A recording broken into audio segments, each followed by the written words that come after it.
Hello Explorers, welcome back to another informative video presented to you by the Explorer, and thanks for watching.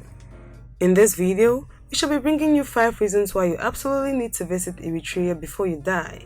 But first, let's have a brief background of Eritrea. Eritrea is a country in Eastern Africa with the capital at Asmara. It is bordered by Sudan in the west, Ethiopia in the north, and Djibouti in the southeast. The northeastern and eastern parts of Eritrea have an extensive coastline along the Red Sea. The nation has a total area of approximately 117,600 km² and a population over 6 million people. It includes the Dahlak archipelago and several of the Hanish Islands. The sovereign state of Eritrea is a member of the African Union, the United Nations, and the Intergovernmental Authority on Development, and is an observer state in the Arab League alongside Brazil and Venezuela. If you are new here, welcome. Be sure to subscribe and turn notifications so you don't miss any of our videos. Isaias Afwerki is the current president of Eritrea, a position he has held since after the Eritrean War of Independence in 1993. He led the Eritrean People's Liberation Front to victory in May 1991, ending the 30-year-old war for independence. Eritrea has picked up itself from the ashes of past civil wars and now attracts numerous visitors to the country. But if you've not made up your mind yet, here are 5 compelling reasons why you need to absolutely visit Eritrea before you die. Number 1. Eritrean Cuisine. Eritrea, like many African countries, has its unique and very distinct cuisine, which stands out on its own and is still very delectable. A typical traditional Eritrean dish consists of injera, accompanied by a spicy stew, which frequently includes beef, chicken, lamb, or fish. Overall, Eritrean cuisine strongly resembles those of neighboring Ethiopia, but Eritrean cooking tends to feature more seafood than Ethiopian cuisine on account of their coastal location. Eritrean dishes are also frequently lighter as well, as they tend to employ less seasoned butter and spices and more tomatoes, as in the tsebhi dorho delicacy. Additionally, owing to its colonial history, cuisine in Eritrea features more Italian influences than are present in other African countries, including more pasta and greater use of curry powders and cumin. There are also Italian Eritrean cuisine, and common dishes are pasta al Sugo and Berbere, which means pasta with tomato sauce and berbere or spice, but there are many more like lasagna and cotoletta alla milanese. In addition to coffee, local alcoholic beverages are enjoyed. This includes sowa, a bitter drink made from fermented barley, and mies, a fermented honey wine. If you're a foodie, Eritrea has got you covered on all your cravings, as they have both local and international dishes to care for your needs. Number 2. The friendly climate of Eritrea. Based on variations in temperature, Eritrea can be broadly divided into 3 major climate zones: the temperate zone, subtropical climate zone, and tropical climate zone. The climate of Eritrea is shaped by its diverse topographical features and its location within the tropics. The diversity in landscape and topography in the highlands and lowlands of Eritrea result in the diversity of climate across the country. The highlands have temperate climate throughout the year. The climate of most lowland zones is arid and semi-arid. The distribution of rainfall and vegetation types varies markedly throughout the country. Eritrean climate varies on the basis of seasonal and altitudinal differences. According to Köppen climate classification, Eritrea has either a hot semi-arid climate or a hot desert climate, although temperatures are much moderated at the highest elevations. In the Central Highlands, the hottest month is usually May to June, with temperatures around 27 degrees centigrade to 30 degrees centigrade.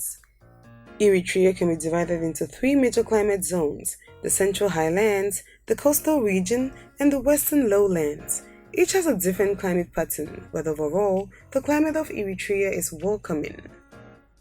Number 3. The wildlife of Eritrea. Eritrea has several species of mammals and a rich avifauna of 560 species of birds. Eritrea is home to an abundant amount of big game species. Enforced regulations have helped in steadily increasing the numbers throughout Eritrea. Mammals commonly seen today include the Abyssinian hare, African wild cat, black-backed jackal, African golden wolf, genet, ground squirrel, pale fox, Sumerian gazelle, warthog, and Dorcas gazelle are common on the coastal plains and in Gashbarka. Lions are said to inhabit the mountains of the Gashbarka region. There is also a small population of African bush elephants that roam in some parts of the country. Dik-diks can also be found in many areas.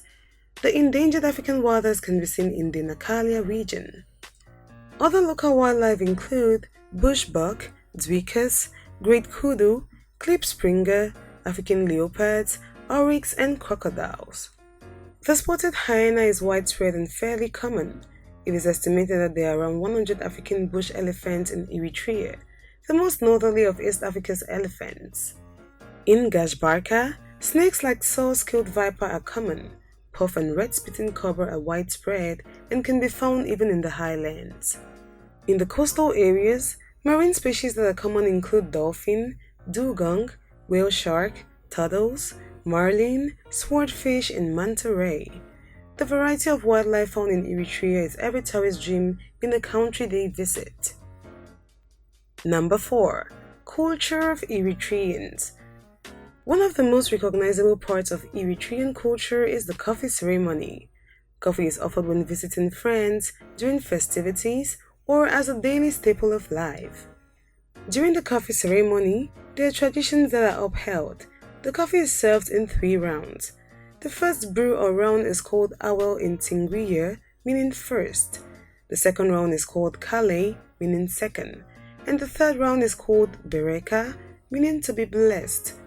Another thing that will fascinate you is the traditional Eritrean attire, which is quite varied among the ethnic groups of Eritrea.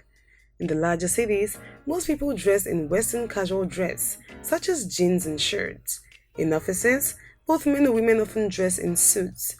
Common traditional clothing for Christian Tigrayan Highlanders consists of bright white gowns called surias for the women and a white shirt accompanied by white pants for the men.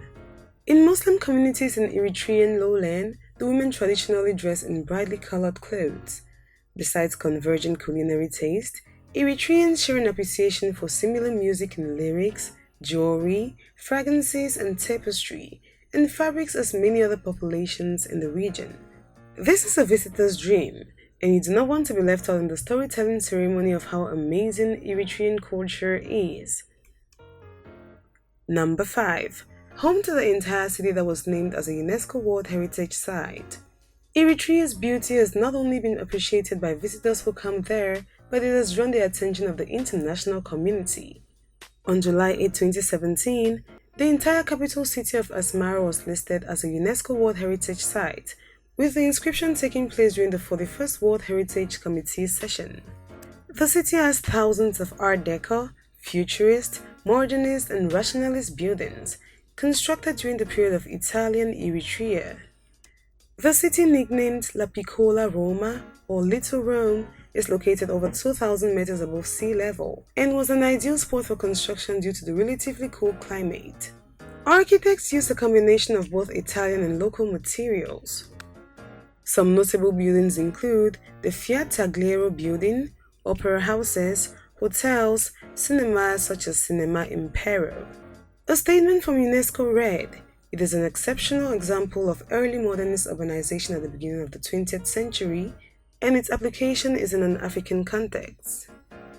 Dear explorers, as a little compensation for watching this video up to this point, here is an extra bonus. Number 6. Variety of music genres in one country. Eritrea's ethnic groups each have their own styles of music and accompanying dances.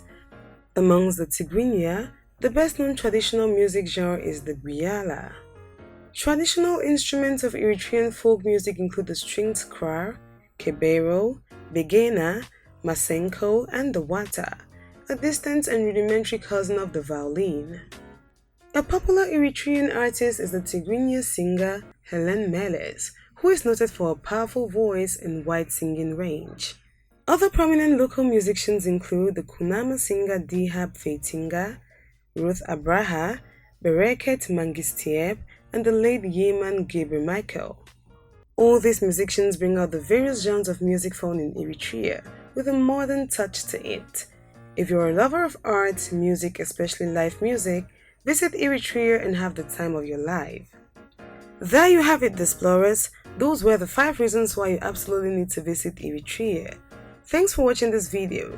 If you want us to cover absolute 5 reasons to visit a particular country, leave a suggestion in the comment section and we will do well to grant your request.